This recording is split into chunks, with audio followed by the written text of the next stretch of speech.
신약에 예수님을 믿는 모든 사람들을 이야기하는 것이다 라고 이야기하는 것으로 우리가 알아야 하고요.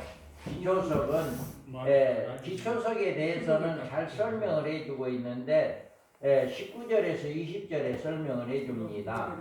그 성의 성곽이 기초석은 각색 보석으로 꾸몄는데 첫째 기초석은 백옥이요, 둘째는 남보석이요, 셋째는 옥수요, 넷째는 녹보석이요, 다섯째는 홍만호요, 여섯째는 홍보석이요, 일곱째는 항옥이요, 여덟째는 녹옥이요, 아홉째는 방암옥이요, 열째는 비추옥이요, 열한째는 청옥이요, 열두째는 자수정이다. 아멘. 이와 같이 이런 보석의 형태로 이야기하고 있는데요. 이 요한이 보고 있는 이 모든 한상은 이렇게 요한이 보고 있는 이 보석에 나타나는 어떤 이 상징은 어떤 것인지는 제대로 알지는 못합니다만은 이렇게 인간으로서 표현할 수 있는 최고의 그 보석들을 이야기하지 않은 건가라고 이렇게 볼 수도 있습니다. 그래서 아름다움을 보고 그 보석의 이름을 이렇게 기록한 것이다 라고 하는 것입니다. 그래서 또 천사가 그 성곽을 청량했다 라고 이야기합니다. 그 성은 네모가 반듯하고 길이와 너비가 같은지라 그 갈대자로 그 성을 측량하니 12,000 스타디온이요 길이와 너비와 높이가 같더라. 아멘. 이와 같이 12,000 스타디온이다 라고 하는 것은 지금 계산법으로 본다면은 1스타디온은 약 180m로 12,000 스타디온은 약 2,000km 정도 이 정도 된다라고 이야기를 해요. 그래서 이렇게 지금 런던의 약 530만 배로 추정되어진다라고 신학자들은 이렇게 이야기를 하고 있습니다. 그래서 이 성이 이렇게 네모가 반듯한 길이가 되어 있다라고 이야기합니다. 사도는 이렇게 우리가 영원히 들어가서 살아가야 할 곳이 실제적인 구조이기 때문에 우리들은 그날에 들어가 보면 이 모든 의문들이 이렇게 풀리게 될 것이다. 그래서 이 성곽에 이렇게 측량을 했고요. 12문 12진주가 있다라고 이야기를 해요. 그래서 12문 12진주니 각 문마다 한 개의 진주로 되어 있고 성의 길은 맑은 유리 같은 정금이더라. 아멘. 이와 같이 이렇게 성의 길은 정금이다 라고 이야기를 해요. 정금. 그래서 맑은 유리 같은 정금이다 라고 이야기해요.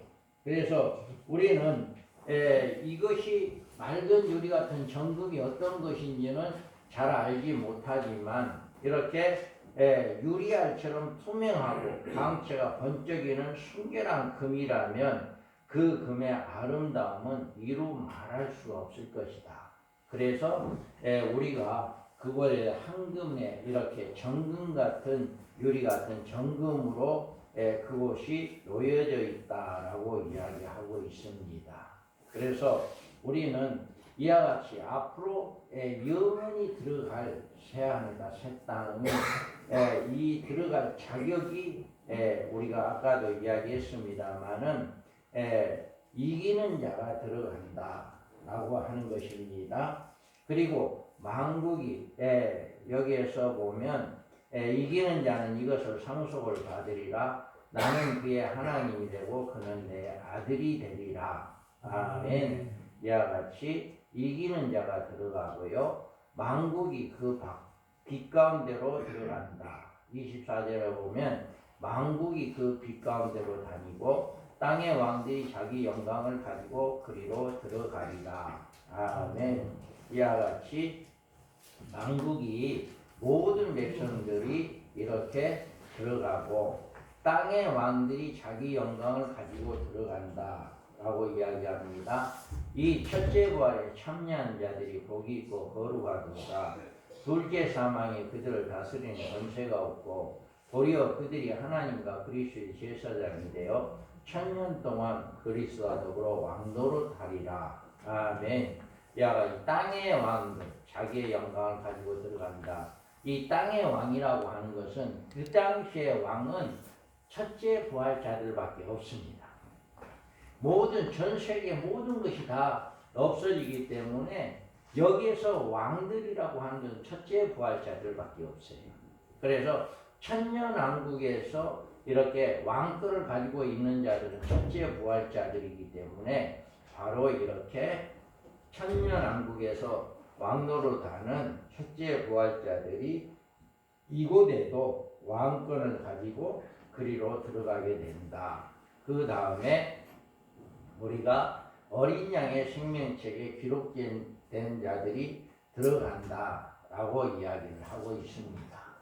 그렇기 때문에 이와 같이 우리는 무엇이든지 속된 것이나 가증한 일 또는 거짓말하는 자는 결코 그리로 들어가지 못하되 오직 어린 양의 생명책에 기록된 자만 들어간다. 다음에 이와 같이 우리가 이기는 자가 들어가고 왕국이 그 빛 가운데로 들어가고 땅의 왕들이 자기 영광을 가지고 들어가고 어린 양의 생명책에 기록된 자들이 영원한 새 예루살렘에 들어가서 그곳에서 영원토록 하나님과 예수 그리스도와 함께 한다라고 하는 것을 우리가 믿고 우리가 바라고 있는 우리의 소망은 결코 이 세상이 아니라 영원한 새하늘과 새 땅이신 우리 주 예수 그리스도이시다 라고 하는 것을 여러분 우리가 믿고 또 이것을 우리만 알고 있는 것이 아니라 우리에게 맡겨진 양들에게 성도들에게 이것을 잘 양육해서 우리 성도들도 이런 소망을 갖는 이 세상의 어떤 소망이 아니라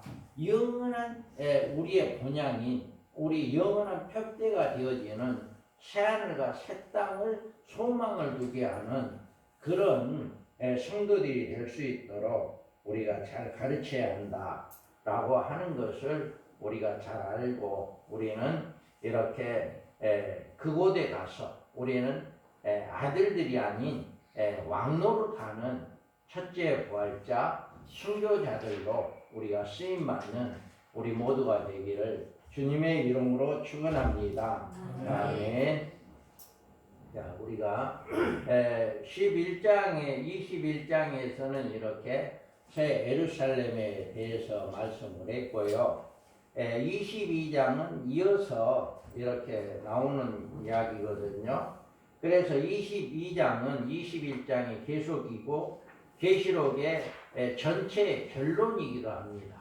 그래서 22장은 성경에 계시된 모든 예언의 마감으로 우리는 22장에 대한 올바른 해석에 특히 유의해야 할 것이 있습니다. 우리가 이렇게 새 예루살렘의 모습이 얼마나 아름답고 규모가 있고 거룩하게 예비된 성인가를 요한을 통해서 우리는 알 수가 있습니다. 그래서 우리가 이 성의 주변에 예루살렘의 보좌의 주변에 어떤 것들이 이루어지고 있고 어떻게 되어 있는가라고 하는 것을 우리가 잘 살펴보므로 우리는 더욱더 그곳에 소망을 가질 수가 있습니다. 그래서 우리가 이 성의 이름은 뭐냐? 새 예루살렘이다. 그리고 성의 아름다움은 신부가 남편을 위해서 단장한 모습으로 그렇게 아름답다. 그 다음에 성의 빛은 지극히 귀한 보석 같고 백옥과 수정같이 맑다. 이렇게 이야기를 합니다.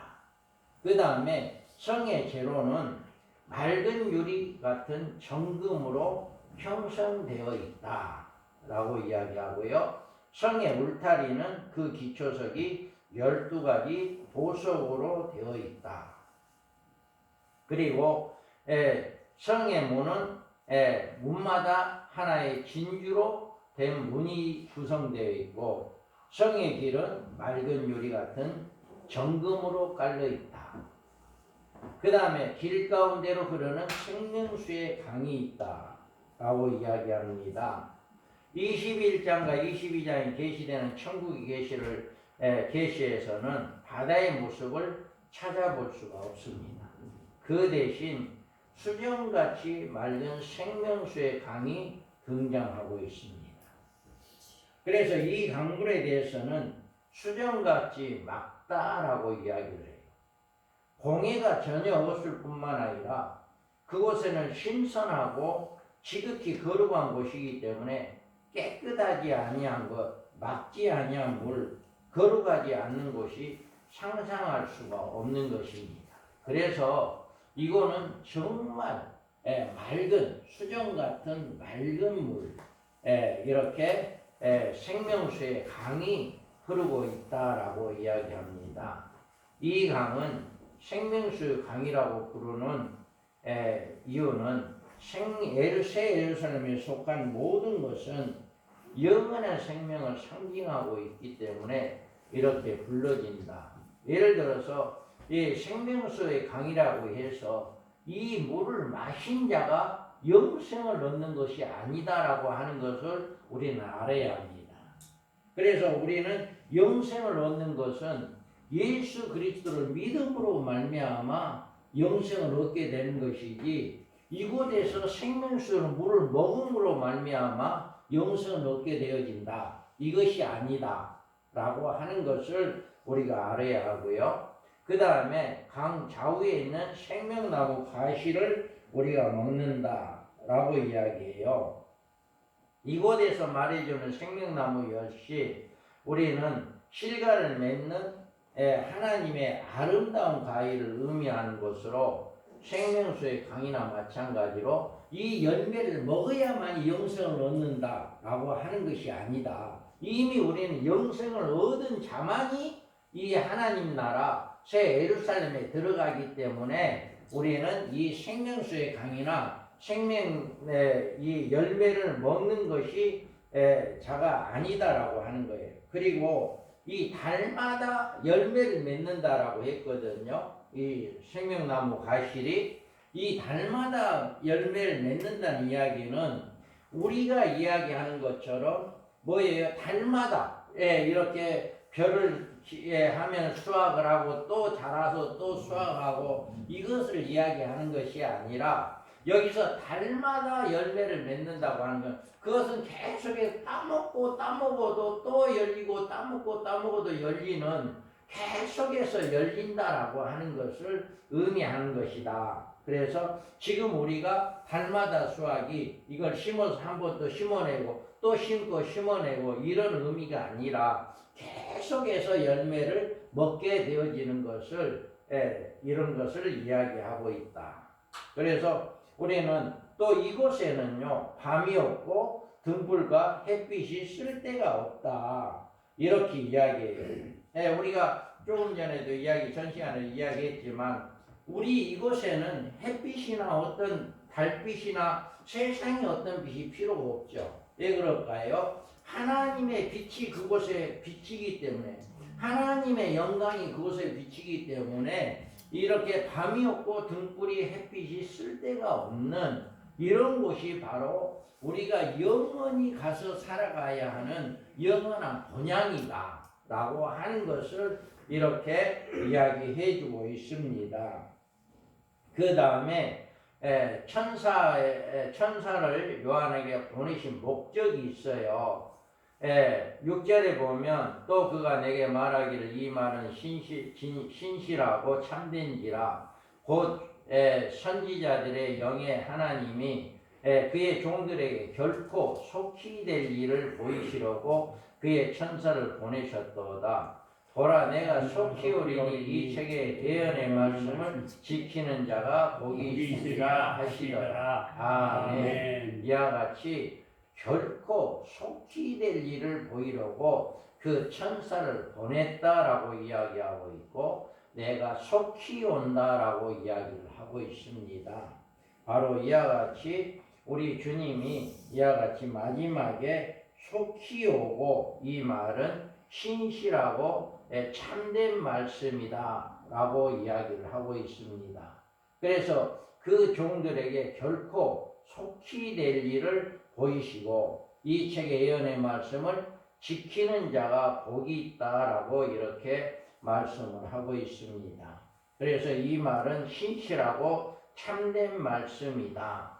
그래서 하나님이 주신 예수 그리스도의 계시이기 때문에 우리가 이 말씀은 참된 것이다 라고 이야기합니다. 계시록 1장 1절에 보면 예수 그리스도의 계시라 이는 하나님이 그에게 주사 반드시 속히 일어날 일들 그 종들에게 보이시려고 그의 천사를 그 종 요한에게 보내어 알게 하신 것이라. 아멘. 이와 같이 말씀하고 있습니다. 그리고 이 계시는 요한이 전부 증거한 예수 그리스도의 증거이다 라고 이야기를 합니다.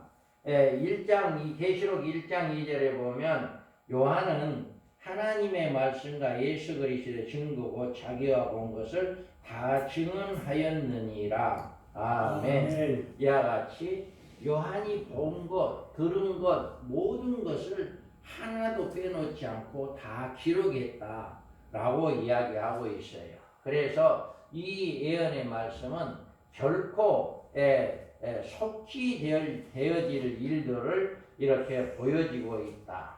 그리고 예수님이 이 책의 예언의 말씀을 지키는 자는 복이 있다라고 이야기를 했어요. 요한이 한상으로 본 계시지만 그 내용은 하나님의 말씀과 예수 그리스도의 증거이므로 본 계시 하나님의 말씀을 전달된 실제적인 상황인 것을 우리가 알 수가 있습니다. 그래서 우리는 이 말씀을 지키는 자가 복이 있다라고 이야기를 하고 있습니다.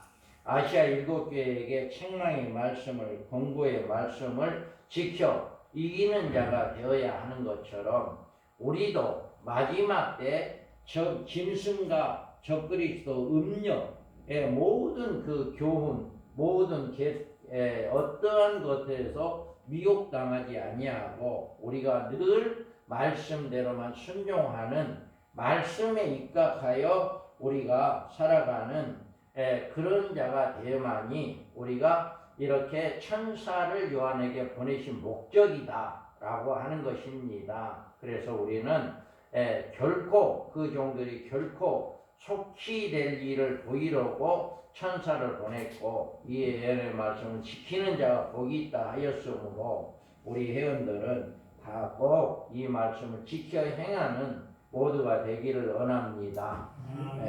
그 다음에 우리가 보면 이 말씀은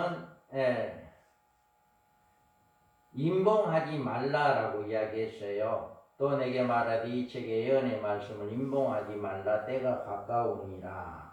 아멘. 그래서 여기에서 보면 임봉하지 말라. 교회에서 성도들에게 숨기는 성경이 되어서는 안 된다. 우리가 반드시 어떠한 성경이든 성경을 성도들에게 잘 이야기를 해주고 읽어줘야 한다. 또 주의 종들이 성도들에게 가르쳐야 한다. 때를 따라 양식을 먹여야 한다. 우리가 지금 시대적으로 주님이 올 때가 임박했는데도 전혀 이런 것을 가르치지 않는다면 안 된다라고 하는 것을 이야기하고 있고요. 이 말씀을 성도들로 지키게 해야 한다. 성도들도 이기는 자가 되게 하기 위해서 이렇게 지키는 성도들이 되게 해야 한다. 그래서 때가 가까우다라고 이야기했어요. 종말의 시작은 짐승에 의한 한 일의 언약의 시기로부터 시작됩니다. 그 한 일회가 어느 시기인지를 알지를 모릅니다. 그러므로 종말은 어느 시대에나 때가 가깝다. 성경은 어느 시대의 성도들이나 그들의 생애에 주님의 재림이 있을 것을 믿고 살아갈 것을 말씀하고 있다. 정말 우리가 언제 한 일의 언약이 이루어질지 모르기 때문에 우리는 늘 그 때를 소망하고 기다리는 그런 삶이 되어야 하고요. 보라 내가 속히 온다 라고 이야기합니다. 복음이 온 세상에 전파되고 성도들의 구원이 온전히 이루어질 때 세상에 심판을 하실 때 천년왕국이 이루어 주님의 세상을 다스릴 때 그때 이르면 지체하지 아니하고 주님이 반드시 이 땅에 오게 되신다라고 하는 것을 이야기하고 있습니다. 그래서 우리는 반드시 이 말씀을 제하는 자나 더하는 자는 저주가 있다라고 이야기를 합니다. 그래서 18, 19절 읽어봅니다. 내가 이 책의 예언의 말씀을 듣는 자기에게 증거하노니 만일 누구든지 이것들에 더하면 하나님이 이 책에 기록된 재앙들을 그에게 더하실 터이요 만일 누구든지 이 책의 예언의 말씀에 대하여 가리면 하나님이 이 책에 기록된 생명나무와 및 거룩한 중에 참여함에 대하여 하리라. 아멘. 이와 같이 우리는 반드시 이 말씀 기억하시기 바랍니다. 여기서 제한다 하는 것은 하나님의 말씀을 빼는 것을 이야기하는 거고요. 더한다 라고 하는 것은 계시 없는 사실을 임으로 덧붙이는 것입니다. 내가 연구했으니까, 내가 기도했으니까, 내가 한상으로 봤으니까 이런 식으로 해가지고 말씀이 없는 것을 더해서 이런 자들에게는 저주가 임한다 라고 이야기를 하고 있습니다. 그래서 우리는 어떠한 경우라도 이 말씀만큼은 꼭 기억하시기 바랍니다. 아멘. 어디서든지 이 말씀을 꼭 기억하시고 절대적으로 성경이 아닌 말씀은 해서도 안 되고요. 또 성경이 없는 말씀을 해서도 안 됩니다. 아멘. 그래서 성경이 없는 말씀을 하거나 또 성경이 있는 말씀을 빼버리는 그런 일이 있는 일에는 반드시 이렇게 저주가 임한다라고 하는 이 말씀을 꼭 기억하시고 우리는 진리의 말씀만 우리가 붙잡고 승리하기를 바랍니다. 그리고 우리가 여기에서 우리는 요한계시록 결론을 한번 읽어봅니다. 읽어봅니다. 시작. 이것들을 증거하신 이가 가라사대 내가 진실로 속히오리라 하시거늘 아멘. 주 예수여 오시옵소서. 주 예수의 은혜가 모든 자들에게 있을지어다. 아멘. 우리 감중소리 사역회 회원은 이 말씀이 우리의 삶의 지표가 되어야 합니다. 그래서 이 말씀을 붙잡고 이제 아멘 주 예수에 오시옵소서 하고 늘 우리가 이 기도를 하면서 주님의 재림을 소망하는 이런 삶이 되시기를 주님의 이름으로 축복합니다. 아멘. 우리 우리가 1월 한 달은 쉬고요. 1월 달에 저희 교회가 공사를 하려고 그럽니다. 지금 내부 인테리어 너무 이제 건물이 금이 가고 그렇게 해서 구정 지나고 바로 시작을 하면 이렇게 할 수 있을 것 같습니다. 이제 한번 문자를 넣을 거니까 한 와서 이틀만 좀 수고해. 이런 거 다 뜯어야 합니다. 이런 거 강대상도 뜯어야 하고 천장도 뜯지는 않고 여기다 이제 다 할 건데 한번 이틀만 와서 좀 수고를 해주시기 바랍니다. 그리고 우리가 2월 14일 날 우리가 이렇게 하고요. 우리 찬송하고 기도하고